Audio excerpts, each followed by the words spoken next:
Believe me, if Russia could afford them, they'd have 20 carriers.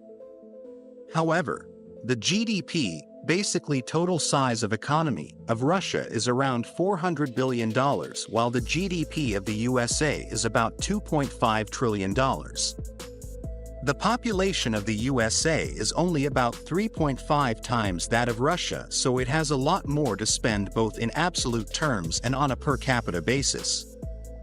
Additionally, the USA prioritizes its defense budget. It spends $600 billion on defense, while Russia spends only $70 billion. That's roughly double on a per capita basis. When it comes to money spent on the national military, there is the USA and the also-rans, and the also-rans includes every other country. We should probably clarify at this point what we mean by carrier. The American carriers you're thinking of are actually referred to as supercarriers. These ships have flat decks and use catapults to launch planes. The real advantage of this is that the supercarriers can launch heavier planes, think fuel and weapons. Supercarriers are also big. The Nimitz class can operate 130 strike aircraft if need be.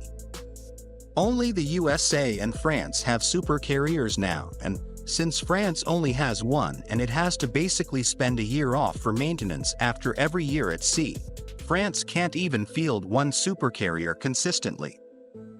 That leaves only one true carrier power, the USA. Every other nation with a carrier is running ski ramp carriers with a much smaller complement of planes. The Russian carrier Admiral Kuznetsov only carries 12 strike aircraft right now. And their combat capability is very limited by their small fuel capacity and weapons loadout. The Kuznetsov actually sails with a seagoing tug everywhere it goes because it breaks down so often. There are also reports that things like the plumbing don't work on the ship, leaving an insufficient number of bathrooms for the crew.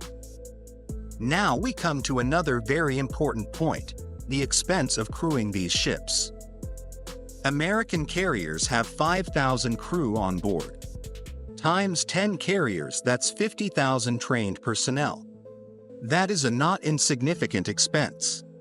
Importantly, it also takes a lot of time, money, and even blood to figure out how to successfully run carrier operations. That's why Russia's had 2 planes crash into the sea during their relatively small-scale deployment to Syria.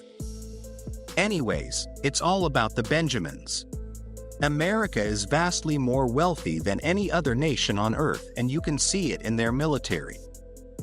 If we froze the American military now, it would be decades before any other nation were even close to being able to wield the same technical prowess. And now you are a little closer to understanding why you live on a planet effectively ruled by a country with only about 5% of the total population. Oh snap! I forgot to tell you about the other 16 aircraft carriers America has. Most of the time we call them amphibious assault ships.